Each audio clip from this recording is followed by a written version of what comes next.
Bonjour à tous, nous sommes sur le plateau de À la Une, un plateau de Label TV en partenariat avec le cabinet Global Mind Consulting. Aujourd'hui, nous avons le plaisir, l'immense privilège de recevoir Adama Ndiaye, qui n'est autre que le président de la Fédération des sociétés d'assurance africaines. Adama Ndiaye, vous êtes plus que plébiscité pour vos compétences, vos qualités reconnues et votre expertise en matière d'assurance, mais pas que. Et on va le voir dans cet entretien. Je vous remercie infiniment d'avoir accepté cet entretien et je vous invite, si vous le voulez bien, à nous partager, peut-être dans un premier temps, votre parcours. Je voudrais vous remercier et remercier Label TV pour cette opportunité. C'est une chaîne qui fait partie aujourd'hui du paysage audiovisuel africain et qui apporte un regard nouveau sur l'information. C'est une initiative à saluer et je souhaite quand même plein succès et bon vent à Label TV. Me concernant, j'ai le parcours classique de la plupart des cadres africains. J'ai fait mes humanités à l'université Cheikh Anta Diop de Dakar, qui à l'époque ne s'appelait pas encore comme ça. Par la suite, j'ai poursuivi mes études d'assurance dans une école internationale qui est basée à Yaoundé, qui s'appelle l'Institut international des assurances, qui a formé la plupart des cadres africains francophones. Et après mon retour, j'ai eu à travailler dans une société d'assurance où j'ai eu à gravir les échelons.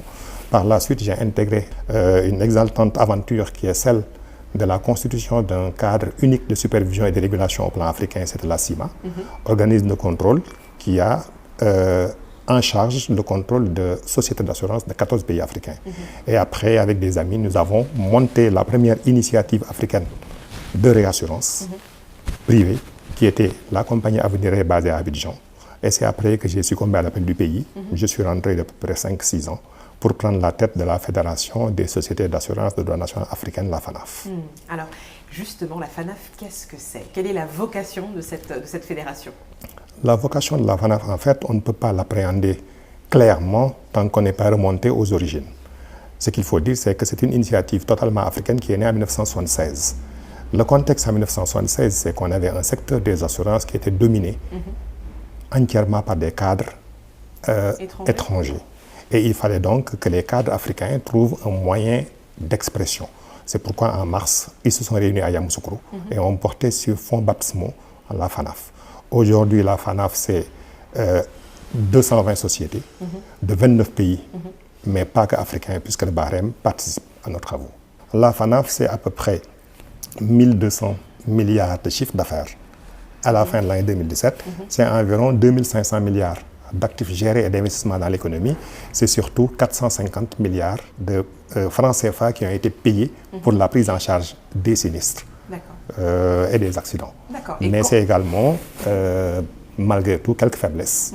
Fragilités qui tiennent au fait que là où les champions au niveau africain, tels que l'Afrique du Sud, sont à des taux de pénétration qui frôlent les 15%, dans la zone FANAF, on est encore en dessous de 2% de contribution au produit intérieur brut.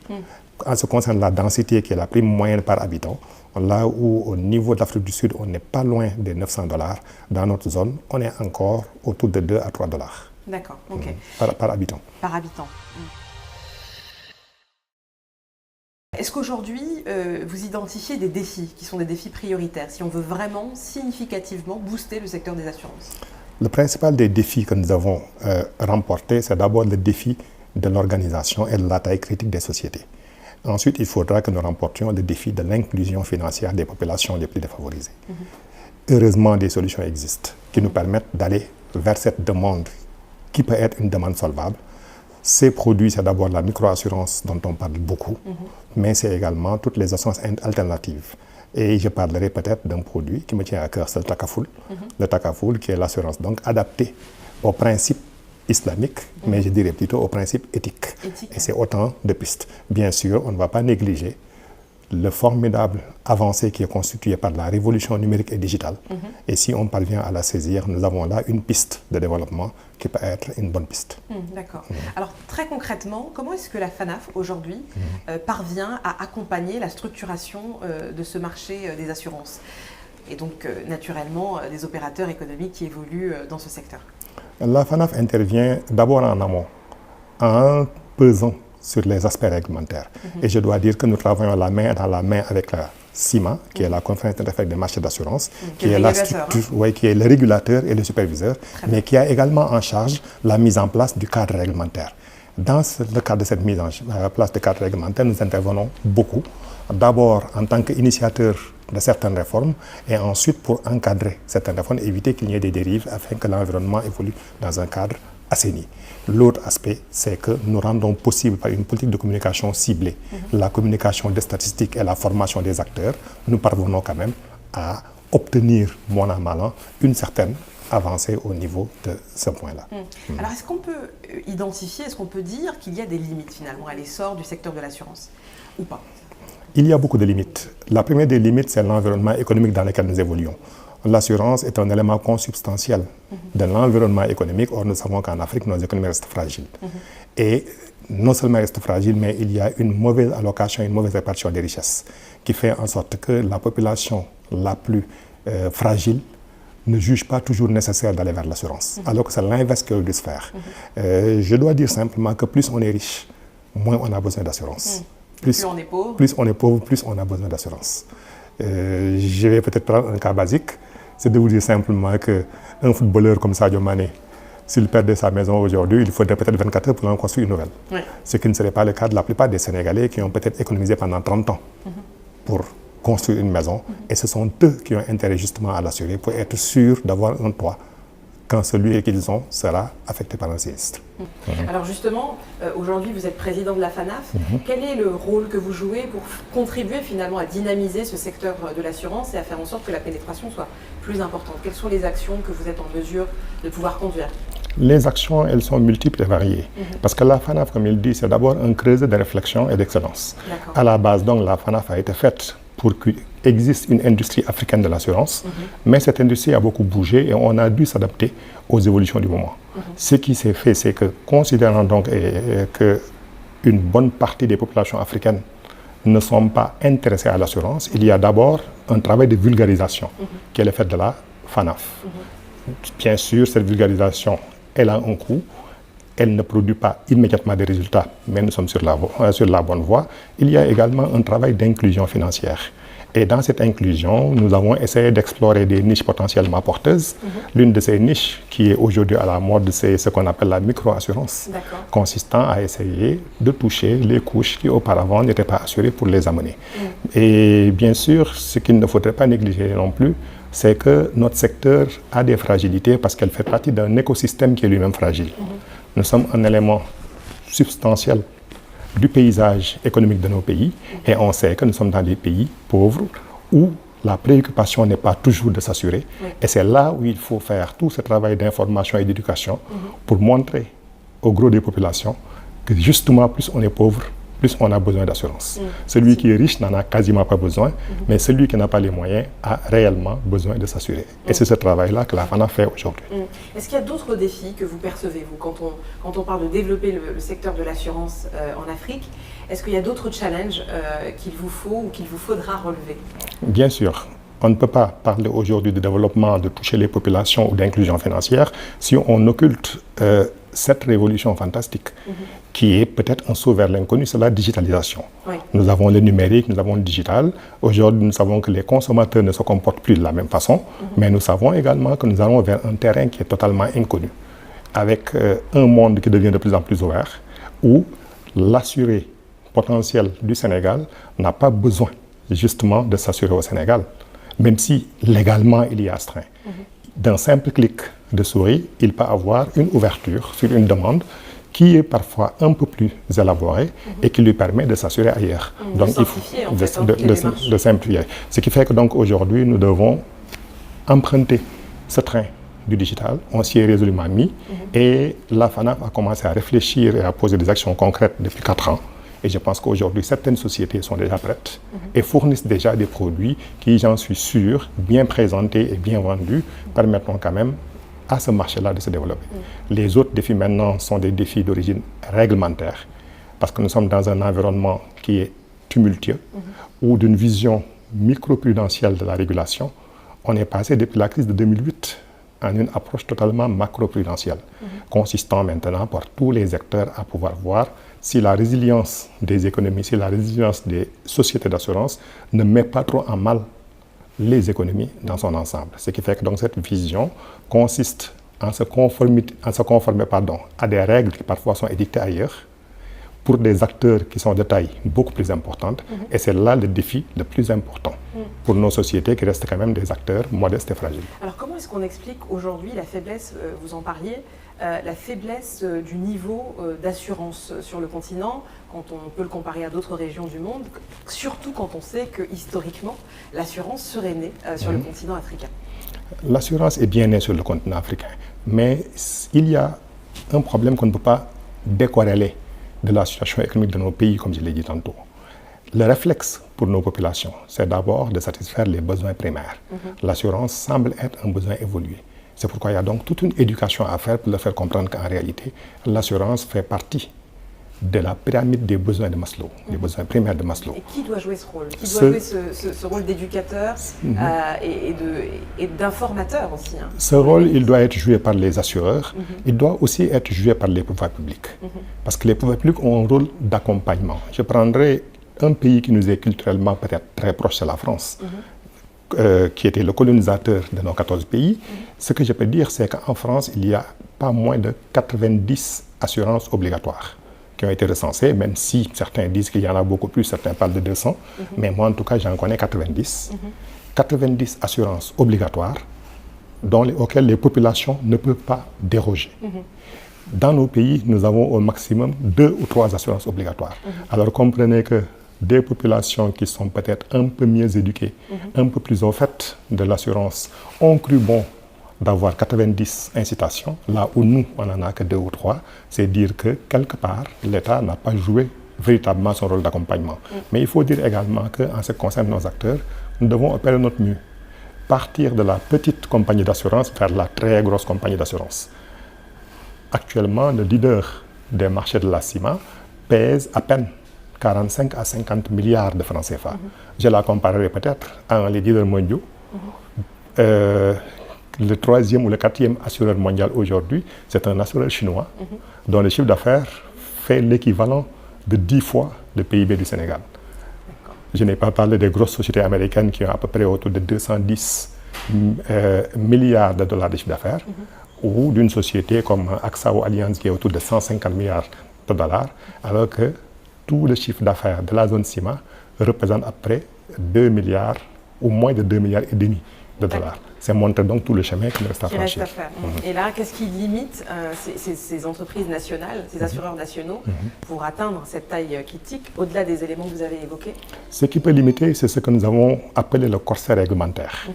Parce que quand on démarre une activité comme l'assurance, il y a certes besoin d'une réglementation, d'une régulation et d'une supervision, mais elle ne doit pas être trop coercitive. Oui, ça ne doit pas être un frein au développement. Alors qu'aujourd'hui, dans la régulation, on a mis tellement de freins au développement que finalement, on empêche le développement.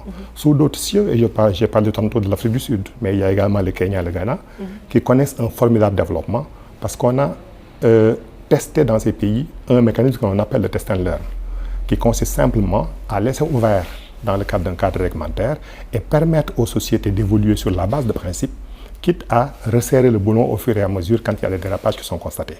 Chez nous, par contre, c'est totalement différent. On nous met un corset en nous disant voilà ce qu'il faut porter, et quand le corset est trop lourd, on ne peut pas évoluer comme on aurait pu et comme on aurait voulu. Alors vous avez une actualité puisque vous êtes en train de préparer la prochaine Assemblée Générale de la FANAF qui se tiendra en février prochain à Tunis. Quels sont les enjeux de cette 43e édition? Les enjeux, on les a un peu abordés. Le principal enjeu, c'est de voir pourquoi est-ce qu'on est toujours un acteur modeste et fragile, alors que partout ailleurs, ça se développe. C'est vrai que depuis ces 10 dernières années, nous croissons à un taux qui dépasse les 12% par an. Mais cela reste quand même assez faible si on voit tout le formidable potentiel. Et là, nous avons identifié l'un des principaux problèmes. On s'est toujours occupé d'assainir dans notre zone les sociétés par le haut, en s'occupant de la surface financière ou des ratios prudentiels. Alors qu'un véritable développement de l'assurance, comme de tous les secteurs, doit être porté par un écosystème qui nécessite quand même des infrastructures. C'est pourquoi à Tunis, nous avons mis comme thème central quelles infrastructures de marché pour accompagner ou pour promouvoir le développement de l'assurance dans la zone. Ce qui suppose donc qu'il y ait une réflexion sur l'environnement juridico-réglementaire, sur les organes de supervision et comment les améliorer, sur l'environnement financier, sur le capital humain, surtout le capital humain qu'il faut pour rendre tout ça possible. Parce que malheureusement en Afrique, même si nous avons de bonnes idées, très souvent, c'est au niveau du capital humain que ça cloche. Ça peut décher. Alors justement, le capital humain, est-ce que c'est aujourd'hui facile de recruter, de trouver des profils qui sont à la hauteur et à la mesure des ambitions qu'on est en train d'évoquer quand on regarde le secteur de l'assurance au niveau africain? Ça devient de plus en plus compliqué.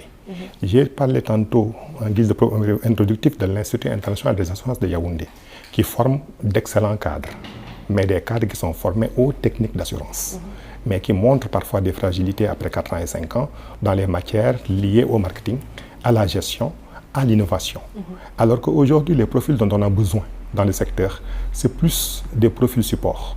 On a plus besoin d'actuaires. Il y en a, mais il n'y en a pas suffisamment. On a besoin de spécialistes de la conformité. Il n'y en a quasiment pas. On a plus besoin de spécialistes de la gestion des risques. On a besoin de profils marketing beaucoup plus importants. Et on a besoin surtout de cadres qui sachent piloter le changement et la transformation. Et là, ça manque. Ce n'est pas seulement dans notre zone, c'est dans toutes les zones parce que l'environnement mondial est en train de bouger à la vitesse grand V et seuls pourront surnager les acteurs qui auront pu faire leur mieux. C'est pourquoi j'ai parlé tantôt de l'enjeu ressources humaines et c'est un enjeu qui reste quand même un enjeu crucial. Alors, il existe des centres de formation au métier de l'assurance sur le continent africain. Est-ce que les formations qui sont dispensées, finalement, elles sont vraiment adaptées aux besoins des entreprises? Les formations ne me semblent pas toujours adaptées. Parce que simplement le référentiel de formation qui est toujours en vigueur au niveau de l'IA est un référentiel qui est vieux de plus de 40 ans. Il a très peu changé. Aujourd'hui, il faudrait peut-être, au niveau de ce référentiel, se focaliser sur les besoins qui sont les besoins réels. Nous n'avons plus besoin d'être des spécialistes extrêmement pointus de certains aspects juridiques ou techniques, mais il faudrait former des cadres qui puissent être agiles, qui puissent être autonomes, qui puissent être formés à la prise de décision pour que ces cadres-là puissent réellement porter le changement. Et c'est à ce niveau-là que l'on pêche. Il faut dire que cet environnement-là ou cette vision de la formation n'est pas propre à l'assurance. C'est une vision beaucoup plus globale aujourd'hui qui englobe tous les secteurs ou tous les segments de notre économie. Auparavant, on formait des penseurs, des concepteurs. Aujourd'hui, on forme des spécialistes pointus. Malheureusement, en dehors de la zone de confort, ils ont du mal à avoir l'agilité qu'il faut pour embrasser les autres composantes. Et c'est là maintenant où ça pêche. L'enjeu formation est devenu un enjeu crucial en Afrique, pas seulement dans l'assurance, mais même dans les autres secteurs. Vous évoquiez tout à l'heure la nécessité de faire évoluer aussi les métiers, notamment en intégrant la dimension de l'innovation et des technologies. Est-ce que aujourd'hui, quand vous regardez les formations, même les formations en continu qui sont dispensées à nos cadres, vous avez le sentiment qu'ils sont aussi formés à l'appropriation de ces nouveaux outils et de ces nouvelles techniques d'information et de communication qui permettent aussi d'être plus proches des clients? Ce n'est pas toujours mon sentiment, parce que même quand je regarde au niveau africain, il y a beaucoup d'incantations entre guillemets. On a des intentions, on veut mettre en place des choses, mais on n'investit pas toujours suffisamment dans ce qu'il faut faire. Il y a certainement certaines écoles aujourd'hui qui font preuve d'innovation, qui forment les gens vers ces nouveaux métiers du digital, mais c'est rarement sur le continent africain, c'est beaucoup plus sur d'autres continents. Une fois que les cadres rentrent, il faudrait maintenant qu'ils essaient de réadapter ce qu'ils ont appris et qui parfois leur donne une boîte à outils qui est un peu trop complète, un peu trop complexe, et dont les outils ne sont pas directement transposables.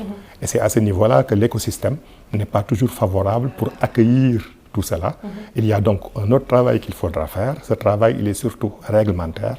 Il est également pédagogique. Et il faudrait quand même que les dirigeants puissent comprendre que ce n'est pas avec du vieux qu'on va gérer du neuf. Malheureusement, en Afrique, l'âge des capitaines est souvent très élevé.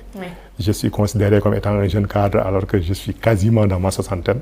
C'est dire qu'en Afrique, quand même, il faudrait qu'on puisse apprendre à faire confiance aux jeunes parce qu'ils sont intelligents, ils peuvent faire certaines choses, ils ont été bien formés, à condition que toute la formation ne se perde pas, au moins ils entrent en entreprise. Malheureusement, une fois qu'ils viennent avec un savoir-faire, on n'a pas mis en place des outils pour les faire maturer en interne, pour qu'au bout de 4 ans, 5 ans, 6 ans, ils puissent devenir de véritables leaders, de véritables managers. Et c'est ça, en fait, le gros problème qu'on a aujourd'hui au niveau de ce secteur. Et être les capitaines de l'industrie de demain, dans le secteur de l'assurance. Alors, vous soulignez tout à l'heure quelque chose de très intéressant, la faiblesse, finalement, quand on regarde les économies africaines, la faiblesse de la part de l'assurance dedans. Est-ce qu'aujourd'hui, on n'a pas on n'a pas intérêt à essayer d'identifier quelles sont les bonnes pratiques qui peuvent exister dans d'autres régions du monde, à l'international, et essayer de tirer profit aussi d'interactions entre acteurs dans un même domaine? La FANAF s'est beaucoup attelée à ce travail-là, parce que la FANAF quand même est une cellule de veille ou une vigie du secteur des assurances qui essaie de faire beaucoup de benchmarks, qui essaie de voir maintenant quelles sont les bonnes pratiques qui marchent ailleurs et de les contextualiser. C'est en cela que l'une des réformes dont on parle le plus aujourd'hui, c'est l'article 308. L'article 308, pour les initiés, c'est en fait l'obligation de domiciliation locale des assurances. C'était une aberration que seule notre zone, qui avait besoin de matière pour se développer, ouvre totalement ses frontières en autorisant des sociétés non situés dans notre espace à venir et faire leur marché avec l'autorisation des autorités de tutelle. Alors que ces types de réformes ont été prises il y a 30 ans dans un pays comme le Maroc. Et il y a 30 ans, en 1989, le chiffre d'affaires du Maroc était comparable à celui de la Côte d'Ivoire. Aujourd'hui, il fait 2,5 fois celui des 14 pays réunis au sein de la CIMA. C'est dire que ces réformes de structure ont permis d'accompagner, ce ne sont pas les seules. Ce sont des préalables. Il y a également la nécessaire concentration entre les acteurs pour en faire des acteurs majeurs. C'est ce que demande la CIMA. C'est ce que demande la CIMA aujourd'hui. L'échéance qui arrive, je pense qu'il inquiète beaucoup de monde. L'échéance du 31 mai, malheureusement, qui inquiète beaucoup de monde et qui risque de changer fondamentalement le paysage de l'assurance. Mais comme on dit, ce n'est pas en ce moment-là qu'il faudra juger ce qu'est le secteur. C'est peut-être une fois que les pleins effets de cette réforme auront été ressentis. Est-ce qu'il y a des mesures d'accompagnement justement de ces entreprises? Parce que pour qu'on comprenne bien, le montant qui va être exigé pour les entreprises qui sont dans le secteur de l'assurance va significativement augmenter. Mécaniquement, certaines ne pourront pas augmenter leur capital à la hauteur de ce qui est exigé par la CIMA. Est-ce qu'il y a des mesures d'accompagnement qui ont été mises en place pour structurer et aider finalement ces entreprises africaines à atteindre les objectifs qui sont fixés? Pour parler de cette réforme, il faut dire que la CIMA, il y a 2 ans, il y a 3 ans, a pris une réforme majeure, c'était celle d'un article du Code, je crois, 329.3, consistant à dire que le capital social passe de 1 milliard à 5 milliards dans un horizon de 5 ans, avec une étape intermédiaire de 3 milliards au 31 mai 2019. Bien sûr, il y aura de la casse, mais cette casse n'était pas ce qui était voulu, ce que la CIMA désirait, c'était pousser les sociétés à se rassembler.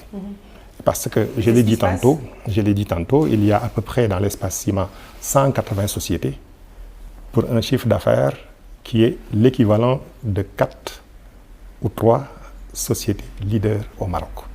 Les 3 sociétés les plus importantes au Maroc font un chiffre d'affaires équivalent à celui des 180 sociétés de cet espace. Ce qui fait que donc, ces acteurs ne boxent pas dans la même catégorie. Ce qu'il faudrait faire, c'est peut-être essayer de les regrouper. Bien sûr, qu'il y a des consortiums. Bien sûr, en Afrique, il faudrait qu'on puisse décloisonner les esprits, apprendre à travailler ensemble, apprendre à se mettre ensemble pour bâtir de grands ensembles.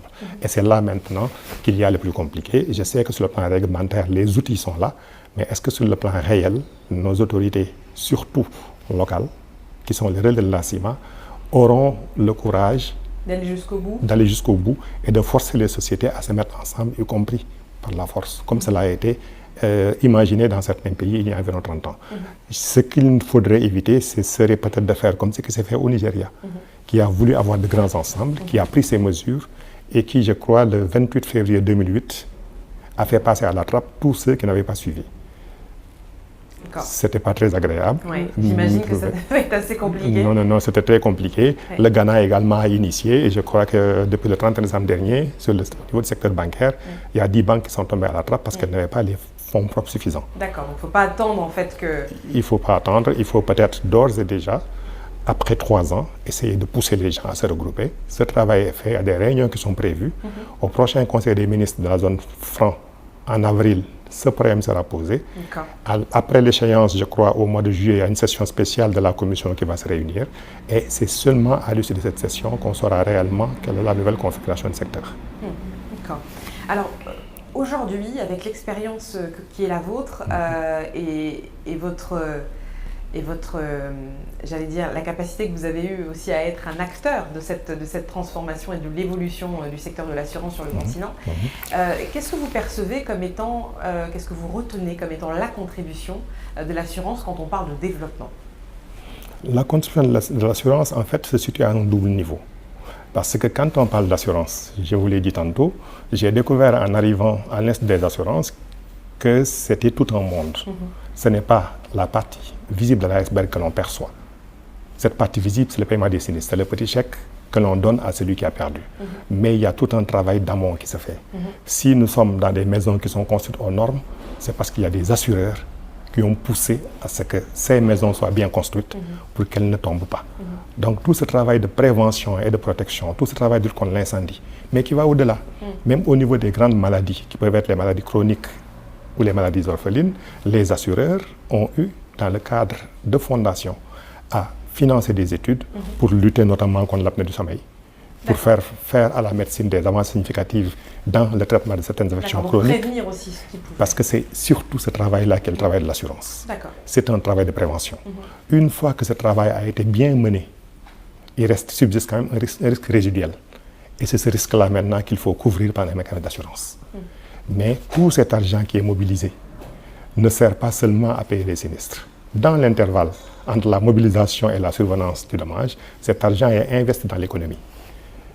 Je ne vous donnerai peut-être pas les chiffres du Sénégal, mais dans des pays comme la France, il faut savoir que près de 21% de la capitalisation boursière est détenue par les assureurs, qui contribuent beaucoup.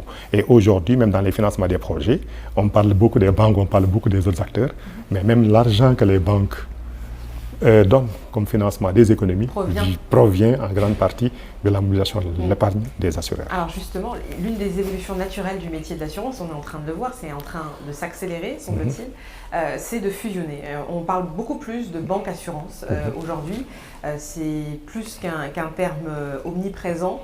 Quel est votre regard sur l'apparition de ces nouvelles structures qui fusionnent ou qui créent des départements banque ou assurance, vice-versa?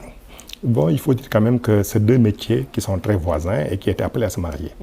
Le mouvement n'a pas commencé tout de suite, il a commencé depuis 30 ans. Dans les pays européens, ce qu'il faut considérer, c'est que la plupart des banques appartiennent à des assureurs. Dans nos pays, ce sont les banques qui ont commencé à avoir des incursions dans l'assurance et maintenant ça s'inverse, avec des assureurs qui deviennent banquiers, ne serait-ce pour compléter leur panel de services. Parce que dans cet écosystème financier, la banque pourvoit du crédit, l'assureur porte le risque. Et les deux sont appelés à évoluer ensemble, ce qui peut, sur le plan économique quand même, faire porter énormément de projets. Il faut dire que c'est deux métiers qui sont différents, mais c'est deux métiers qui sont totalement complémentaires. Et là, le régulateur l'a tellement bien compris que depuis la crise de 2008, il pousse pour que s'instaure un cadre unique de supervision et de régulation. D'accord. Oui.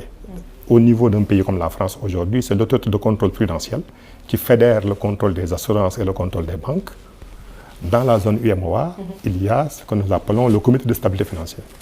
Et ce comité, qui est dirigé ou présidé par le gouverneur de la Banque centrale, regroupe toutes les autorités de régulation du secteur financier, c'est-à-dire les assurances, les banques, les caisses de prestations sociales, mais également les opérations boursières. C'est-à-dire que ces métiers sont jumeaux et qu'ils sont appelés à cohabiter dans la même maison, à avoir quasiment les mêmes règles pour garantir quand même leur pérennité. Alors laissons-nous aller à quelques projections, si vous le voulez bien. Comment est-ce que vous voyez-vous l'assurance en Afrique dans les 10 prochaines années? Ouf, c'est la question à 1000 francs. Dans les 10 prochaines années, je suis persuadé que l'assurance continuera à se développer. Pourquoi elle continuera à se développer? Parce que nous sommes au début d'un formidable mouvement d'ensemble sur le continent. Depuis un certain temps, l'Afrique attire, parce que c'est devenu peut-être la nouvelle frontière du monde. Étant cette nouvelle frontière du monde, ce n'est peut-être pas les performances économiques qui portent aujourd'hui, mais ces performances économiques sont au service d'un dessein beaucoup plus grand qui est l'émergence du continent. Émergence parce que nous avons des ressources, comment dirais-je, minières importantes. Nous avons une jeunesse qui est dynamique et qui devient de plus en plus mieux formée. Et surtout, il y a quelque chose qui est important pour le développement de l'assurance. C'est en réalité l'urbanisation. Dans le monde aujourd'hui, plus de 50% des populations vivent dans les villes. Vivre en ville, ça induit deux comportements, l'aversion du risque et le désir de s'en prémunir. Et c'est cette aversion du risque et ce désir-là qui structure la demande vers les produits d'assurance. Donc dans 10 ans, les chiffres dont on parlait tout à l'heure auront significativement évolué et on aura un secteur de l'assurance qui sera beaucoup plus fort sur nos marchés. J'ai dit tantôt que l'assurance évolue à un rythme d'environ, dans la zone FANAF, d'environ 11% par an depuis 10 ans. Ce qui signifie que l'assurance double son chiffre d'affaires à peu près tous les 6-7 ans. D'accord, donc c'est une tendance qui va s'accélérer ou qui va se maintenir? Non, c'est une tendance qui va s'accélérer, d'autant plus que les populations mieux éduquées ont un regard nouveau sur l'assurance. Ce ne sont plus des consommateurs, ils deviennent des consommateurs. Les financiers également qui viennent dans nos zones demandent à ce que les investissements qu'ils financent soient assurés pour garantir ne serait-ce qu'une partie du remboursement en cas de survenance quand même de certaines catastrophes. Et il y a également toutes ces importantes découvertes pétrolières et gazières qui font en sorte que le chiffre d'affaires de nos marchés croîtra de façon mécanique, ne serait-ce que pour intégrer toutes ces nouvelles découvertes, leur investissement et leur désir de protection. Alors quels sont les bons élèves sur le marché africain aujourd'hui et quels sont ceux qui, dans ces 10 années, vont réussir significativement à se démarquer parce qu'ils ont tout de suite pris à bras-le-corps ces préalables que vous étiez en train de citer? Les bons élèves, ce seront les sociétés qui auront atteint la taille critique. Parce que l'assurance, on ne le sait pas suffisamment, est peut-être l'un des secteurs les plus réglementés au monde. Nous avons une autorité de régulation qui veille à ce que des ratios prudentiels soient respectés. Et ces ratios prudentiels sont autant de corsets qui enserrent les sociétés dans leur évolution et dans leur capacité à engager des frais généraux. Pour respecter ces ratios, on est obligé de grossir, on est obligé d'avoir la taille critique. Donc les sociétés les plus importantes auront les moyens de financer des départements complets de recherche et développement. Ils auront les moyens de toucher la clientèle là où elle se trouve. Ils auront surtout les moyens d'anticiper l'arrivée d'acteurs non traditionnels. Nous avons parlé tantôt du digital. Aujourd'hui, nous savons que Google, Amazon, Facebook et Apple ont des bases de données qui sont extrêmement importantes. Ils connaissent nos comportements, ils connaissent nos besoins et ils connaissent nos habitudes. Et ils peuvent nous adresser des demandes de produits d'assurance qui soient adaptés. De l'ère d'une mutualisation, on ira vers un service à la personne, un service qui sera ciblé et qui va déconstruire toute la vision traditionnelle de l'assurance. Et c'est à ça que nous nous préparons aujourd'hui. Et seuls les acteurs les plus importants pourront non pas faire face, mais anticiper le mouvement pour l'accompagner. Et là, la formation sera un élément décisif pour préparer. Alors, est-ce que vous auriez peut-être trois conseils que vous pourriez nous donner pour bien choisir son assurance? Le premier choix, c'est l'accessibilité. Il faut que l'assureur puisse être accessible et soit à l'écoute. Le deuxième choix, il faudra toujours s'assurer du service après-vente. Est-ce que l'assureur vers lequel je vais a une tradition de paiement diligent des sinistres et des prestations? Et le troisième choix, c'est la prévention. Est-ce que cet assureur m'accompagne pour que je comprenne mieux les risques auxquels je suis confronté, que je puisse les encadrer, les mitiger pour me soustraire du sinistre qui n'est jamais souhaitable. Alors, je me mets un peu à la place, moi-même je suis consommatrice, j'utilise les produits d'assurance. C'est souvent très difficile de réussir à choisir le bon assureur, de savoir qui sera le plus sérieux et qui sera celui qui répondra à ces trois critères que vous venez de nous partager. Est-ce qu'il n'y a pas aujourd'hui la nécessité de créer des comparateurs, comme on le voit dans d'autres pays, qui permettent finalement de faciliter et de simplifier la démarche de choix de son assureur et de son assurance? L'assurance est tellement complexe que le comparateur ne fait que le complexifier. Parce qu'on compare des prix, on ne compare pas des services. D'accord. Alors que le plus important dans l'assurance, ce n'est pas le prix, c'est le service.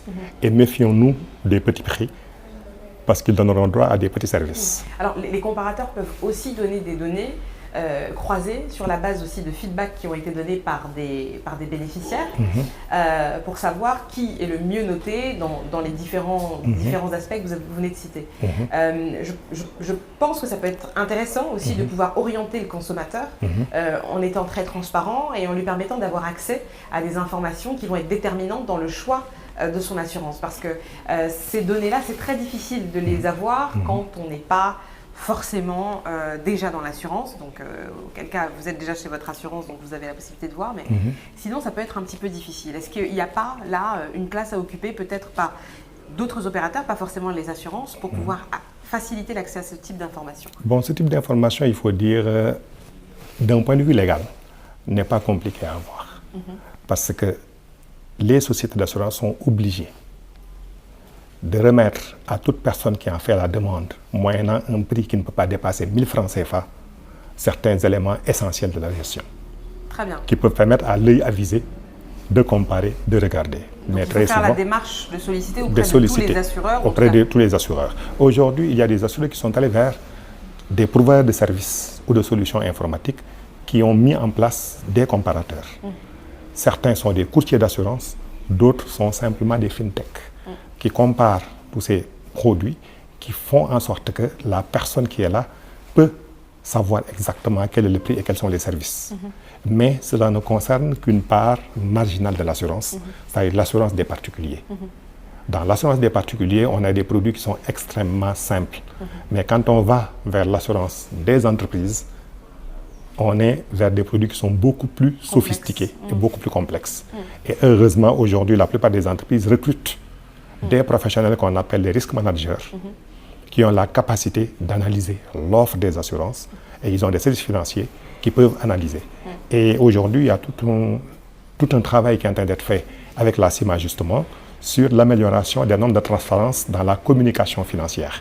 Et des propositions vont jusqu'à dire que les assureurs doivent afficher les cadences de paiement des sinistres. La cadence de paiement étant quelle est la durée moyenne qui s'écoule entre le moment où la demande est faite et le moment où l'échec sort. Effectif dans quel délai selon vous? C'est un travail qui est en train d'être fait au niveau du secrétariat de la CIMA avec la collaboration de la FANAF. Ce que nous voulons à chaque fois en tant que représentant de l'association professionnelle, c'est de pouvoir donner la bonne information au bon moment, parce que quand même il y a des informations qui, lorsqu'elles tombent à des mains non expertes, peuvent être, comment dirais-je encore, sorties de leur contexte et donner une mauvaise publicité. Le tout maintenant, c'est où placer le curseur. Nous sommes pour une information la plus complète du consommateur, mais il y a des informations quand même qui doivent demeurer sensibles. Alors l'une des promesses des sociétés de courtage, qui sont, on le voit, il y a des marchés qui sont vraiment des marchés de courtage, où ils peuvent avoir jusqu'à 80% des chiffres qui sont faits sur le marché considéré. Est-ce que c'est une bonne chose, cette omniprésence des sociétés de courtage pour le développement des assurances, ou est-ce qu'il faudrait trouver un équilibre qui soit un peu plus important entre les assureurs et les sociétés de courtage? Mon point de vue est que chacun a son métier. Le métier de l'assureur, c'est de porter le risque. Le métier du courtier ou de l'intermédiaire, c'est de vendre les contrats. L'idéal, ce serait que tout le marché soit entre les mains des courtiers et des agents généraux. Parce que quand un assureur est également commercial, il y a forcément un conflit d'intérêts. Je prendrai mon cas quand j'ai commencé ma carrière, j'étais directeur technico commercial. Et il y avait toujours cet arbitrage à faire entre l'aspect commercial qui m'obligeait à amener de plus en plus de contrats et l'aspect technique qui m'obligeait à donner les contrats les meilleurs et les plus équilibrés pour la société. De manière réelle le risque. Réel le risque. Et entre les deux, on est beaucoup plus souvent jugé sur le commercial que sur le technique. Ce qui fait en sorte que quand le commercial entre par la porte, le technique sort par la fenêtre. C'est pour ça donc il faut toujours casser et permettre au courtier réellement de jouer son rôle. Et ce n'est pas plus cher pour l'assurer, parce que la rémunération du courtier, que l'on recourt à un courtier ou non, est prévue déjà dans la prime d'assurance. Alors, il y a une interrogation, je pense, qui doit être celle de beaucoup de jeunes et de personnes qui sont à la recherche d'un emploi. Est-ce qu'aujourd'hui, l'assurance, en Afrique, c'est un métier, c'est un secteur qui recrute? Oui, l'assurance est un secteur qui recrute. En matière d'utilisation du personnel, il ne faut pas se focaliser simplement sur les métiers techniques d'assurance. Au niveau des métiers support aujourd'hui, on a beaucoup de métiers qui sont liés à la conformité, à l'organisation, au reporting. Parce que c'est de plus en plus exigeant et à ce niveau-là, il y a énormément de possibilités de formation et de possibilités d'emploi. L'autre volet, c'est le volet commercial.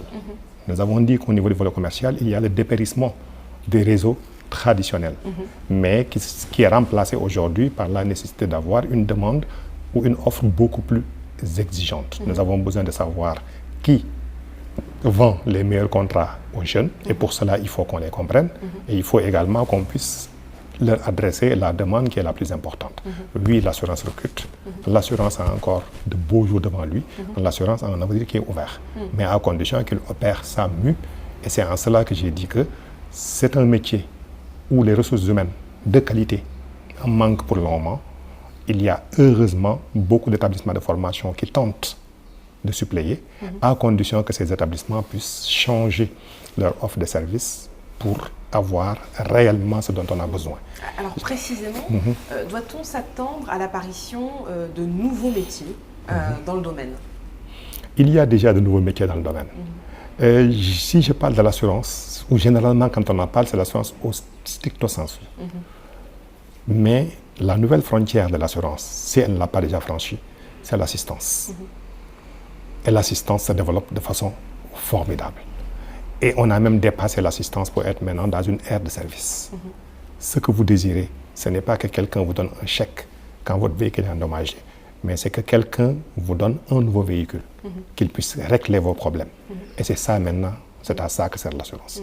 Donc l'assurance en tant que telle est un métier qui certes offre encore des possibilités, mais c'est surtout au niveau de l'assistance et du service que l'assurance se développe et se développe de façon fantastique. Est-ce qu'il y a des outils, est-ce qu'il y a des solutions que vous utilisez justement pour constamment réussir à vous adapter à l'évolution des attentes et des exigences des clients qui deviennent de plus en plus importantes? Quels sont ces outils et quelles sont ces solutions, ce dispositif que vous pouvez mettre sur pied pour identifier les besoins d'aujourd'hui mais aussi de demain? Aujourd'hui, nous avons une certaine faiblesse. Comme je l'ai dit, c'est la taille des exploitations. Et la faiblesse de la réflexion commune pour aller vers ces nouvelles frontières de l'assurance. La FANAF fait un énorme travail qui est un travail de sensibilisation. Mais une fois que la sensibilisation qui permet juste d'ouvrir la porte est faite, il appartient à tous les acteurs maintenant d'essayer de creuser le sillon pour entrer le maximum. La taille des exploitations n'arrange pas toujours. Heureusement, nous savons que ce qui se passe ailleurs ne manquera pas de venir chez nous, et c'est en ce moment-là que l'on capte. Mais en ce qui concerne les outils, il y a tous ces outils d'impact média. Une fois que l'on lance des produits, il faudrait qu'on puisse suivre ces produits pour voir maintenant quel est l'accueil qui en est fait, comment le structurer, comment le changer et comment satisfaire la demande. Sur ce plan quand même, nous avons noté une certaine faiblesse auprès de nos acteurs. Et c'est véritablement une piste vers laquelle il faudrait que l'on puisse s'orienter de plus en plus. Alors maintenant, je vais m'intéresser à votre regard, votre regard d'acteur et aussi d'observateur, notamment par rapport au développement de notre continent.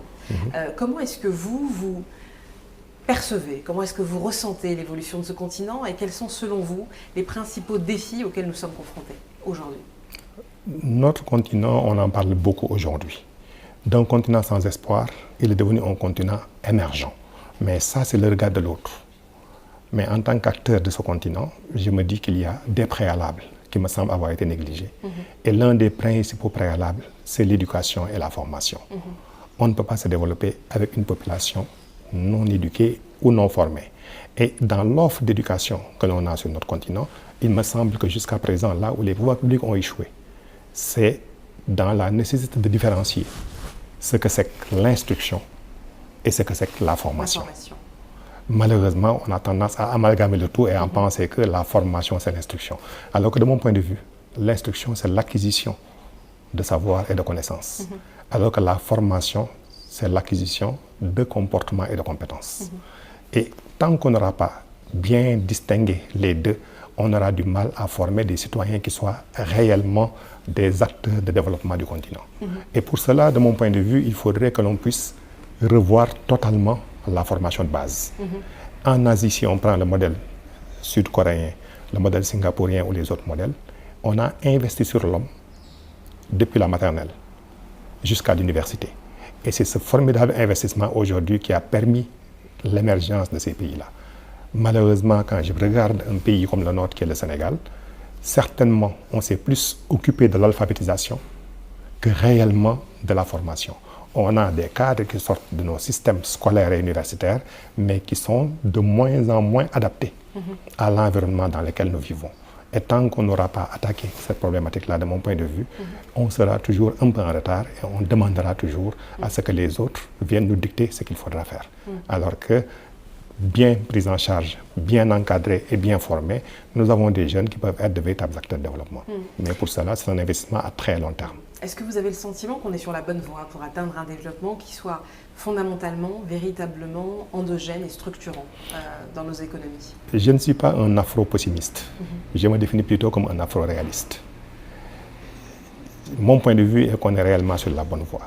Et on ne le sera réellement que quand l'horizon du politique dépassera les prochaines élections.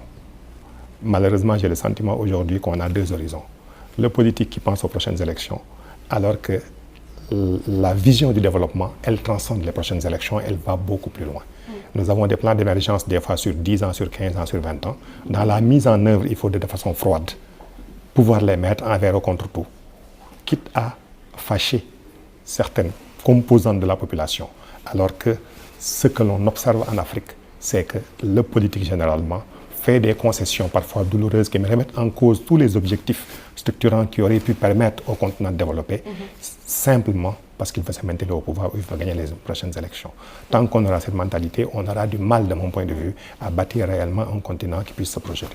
Alors on l'a rappelé tout à l'heure, le continent africain ne manque pas de richesse à tous les niveaux et peu importe les zones géographiques qu'on peut considérer, mais force est de constater que quand on parle d'exploitation de nos richesses minières, pétrolières ou encore dans le secteur du gaz, malheureusement il y a d'autres intérêts qui rentrent en ligne de compte. Comment est-ce que les Africains aujourd'hui peuvent s'armer pour être véritablement les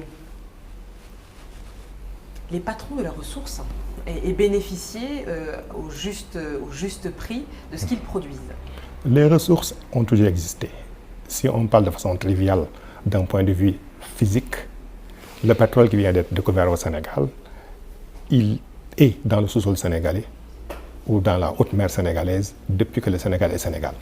Ce qui a changé, c'est qu'aujourd'hui, ce pétrole peut être exploité à un coût économiquement ou financièrement viable. Et c'est ce qui pousse ces bailleurs de fonds ou ces opérateurs à venir l'exploiter parce qu'ils escomptent un profit économique.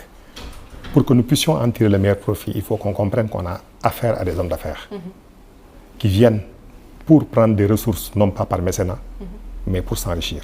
Alors est-ce qu'on est outillé? Est-ce qu'on a suffisamment d'experts sur la table justement pour négocier les meilleurs contrats aux meilleures conditions, d'abord pour le pays? Les experts, on les a dans le pays, on peut les avoir en dehors du pays.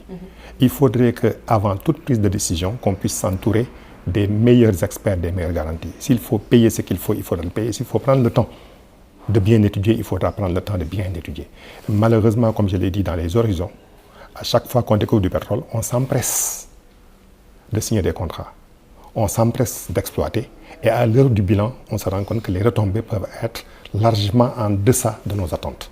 Ce n'est pas seulement les pétroles, c'est les mines, c'est tous les secteurs où les Africains se rendent compte qu'ils sont perdants. Sous d'autres cieux, quand on découvre ce type de richesse, la première étape, c'est de s'arrêter. Pour bien savoir ce que l'on a en main. C'est de faire un benchmark, qui est un tour d'horizon global des meilleures pratiques au niveau de son entourage proche, mais également au niveau mondial. Et il y a aujourd'hui des ONG, il y a des experts, il y a beaucoup d'autres qui sont prêts à accompagner, à étudier. Et surtout, avant la prise de toute décision, il faut qu'on ait cette démarche inclusive, consistant en une concertation publique des réformes réglementaires qui sont prévues, afin que tout le monde puisse nous dire attention, d'autres ont fait cette erreur-là, ne faisons pas les mêmes erreurs. Est-ce que vous avez le sentiment que le Sénégal est prêt? Pour ce qui concerne le Sénégal, mon point de vue est que nous ne sommes pas totalement prêts. Nous aurions pu encore prendre un peu plus de temps pour la réflexion, un peu plus de temps pour avoir des textes mieux structurés. Malheureusement, la plupart des contrats pétroliers ont été négociés et signés sous l'empire de l'ancien code pétrolier de 1998, qui était un code élaboré au moment où nous n'étions pas pétroliers. Aujourd'hui, qu'un nouveau code est en préparation, est-ce que ce code sera accepté par ceux qui ont déjà signé et qui ont veillé à mettre des clauses de stabilité qui font en sorte que le nouveau code ne leur est parfois pas applicable dans toutes ses dispositions. Et c'est ça maintenant qui peut mettre en mal, qui peut ne pas permettre au pays de tirer les pleins effets. Pour les contrats futurs maintenant, si on a un code qui est mieux préparé, je suis persuadé qu'on aura peut-être un peu plus de recettes. Alors on l'a entendu et je pense qu'on retiendra ça de cet entretien. L'éducation est à la source, est à l'origine du développement aussi sur l'ensemble du continent. La formation est tout aussi importante. Quel est votre message? Quel est le message que vous voudriez adresser à cette jeunesse et, j'allais dire, à tous ceux qui nous regardent aujourd'hui? Le message, et c'est un message à la fois de gravité.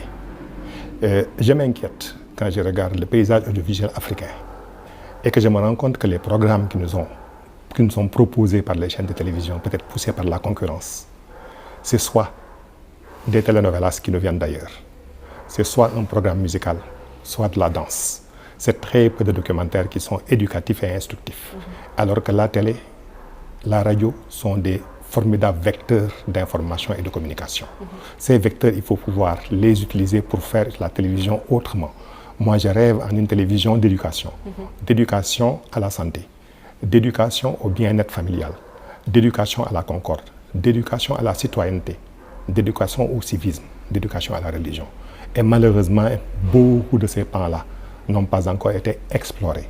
Ce qui détermine les programmes de télévision, c'est l'audimat parfois. Malheureusement, les émissions qui sont les plus vendeuses ne sont pas toujours les émissions les plus utiles.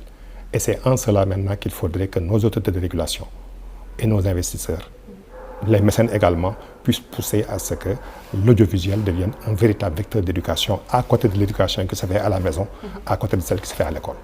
En direction de l'éducation à l'école, il ne faudrait pas qu'on se trompe. Quand on forge un citoyen, il faut d'abord prendre ce citoyen-là au berceau et se rendre compte que c'est au berceau que l'on donne des attitudes, c'est au berceau que l'on éduque, que l'on donne des comportements et qu'on donne des valeurs. Ces valeurs-là, elles doivent être renforcées au niveau du système scolaire dès le plus bas âge. Je ne suis peut-être pas si vieux que ça, mais je me souviens qu'à l'école, le premier cours du jour, c'était le cours de morale ou d'instruction civique. Et c'est à cette occasion-là qu'on nous apprenait à nous tenir, qu'on nous apprenait à respecter et qu'on nous apprenait à apprendre l'environnement. C'est à cette école-là qu'on nous apprenait à ne pas salir les rues, à ne pas cracher par terre, à avoir un minimum d'hygiène et de sécurité, à traverser la route en respectant les passages cloutés et à aider ceux qui sont en situation de fragilité. Malheureusement, il me semble qu'en regardant les gens évoluer aujourd'hui dans les rues, que tous ces cours ont été abandonnés. Et c'est le lieu pour moi que l'école se réapproprie tous ces secteurs-là en donnant déjà aux enfants une éducation à la citoyenneté, en leur donnant une culture historique qui puisse leur faire savoir qui ils sont, d'où ils viennent, quels sont leurs patrimoines culturels, civilisationnels, et qui puisse également leur donner une culture générale qui les entoure, comment ils fonctionnent, comment aller vers l'autre sans le frustrer, et comment comprendre que le monde est un monde qui est global, c'est un monde qui est pluriel, et comment vivre en commun avec les autres. Une fois qu'on a acquis la citoyenneté, la culture historique parce qu'on sait qui on est, on peut bien aller vers l'autre et on peut bâtir un monde qui me semble peut-être un monde bien meilleur que celui dans lequel nous vivons aujourd'hui. C'est une très belle invitation. Merci infiniment Adam Ndiaye pour avoir accepté cette invitation chez la Belle TV, l'émission à la une en partenariat avec le cabinet Global Mind Consulting. C'est tout pour cette deuxième édition. Je vous remercie d'avoir été attentif et je vous invite naturellement à nous retrouver pour la prochaine édition.